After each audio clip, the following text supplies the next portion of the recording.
মিজান ভাই, আজকে আমার সাথে না একটা দারুণ ঘটনা হয়েছে। আমি যখন কাজ শেষ করে নাস্তা খাইতে গেছি 8টা সাড়ে 8টার দিকে, তো অনেক দেশি ভাই আমার বলতেছে, ডাক দিয়ে সামনে দেখা হয়েছে, বলতেছে ভাই আপনি কি নতুন? দেশি এদিকে আসেন, গেছি আপনি কি নতুন? আমি বলছি, নতুন। আরবি ভাষাটা বুঝেন?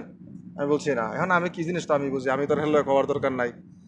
পরে এক সৌদি আসছে, আইসা তার সাথে কথা বলতেছে, মানে কথা এরকম ভাবে বললো যে তুই আমার বাসায় কাজ করে দিবে। তা আমার তো ভাই ডিউটির সময় আমার তো কাজ করা সম্ভব না। পরে এই লোকটা বলতেছে হ কর্মু, আমারে দেখাইতেছে আমরা দুইজনে কাজ করতে হইব। এখন তুই কত টাকা দিবি? টাকা টাকা সব ফুরাইছে, ফুরাই আমারে বলতেছে দেশি এই একটু উপকার করে দেন, আমারে সব হইব, একটু ধরেন। আমি বলছি, কি উপকার?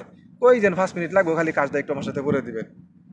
পরে আমি বললাম যে দেশি, আমি সৌদি আরব নতুন, কিন্তু মাল হিসাবে আমি নতুন না। দেশে আমি টাকা কামাই সংসার চালাই আইছি। আপনি যেরকম কামাইছেন আমিও কামাইছি। আপনি কত টাকা ফুরাইছেন, আমারে কত টাকা দিবেন, আপনি এই কথা বলেন। এটা বাউতাবাজি বাদ দেন। আপনি আমার সবের কথা কইতেছেন।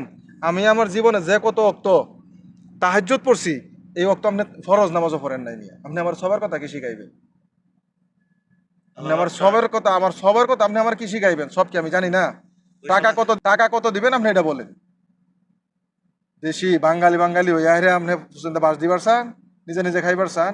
আপনাদের কারণে পরে আমি হারে বললাম যে আপনাদের মতো লোকের কারণে আজকে এই দেশের মানে এই দেশের মানুষের ইজ্জত সম্মান সব নষ্ট হইতেছে আপনাদের মতো লোকের কারণে। পরে দূর মেয়ে দেশি, আপনি কিচ্ছু বুঝেন না। পরে আমার আমি বলে কিচ্ছু বুঝি না।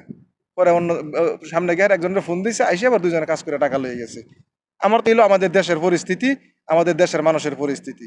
সবাই ভালো থাকবেন, সুস্থ থাকবেন, আল্লাহ হাফেজ। আপনার কিছু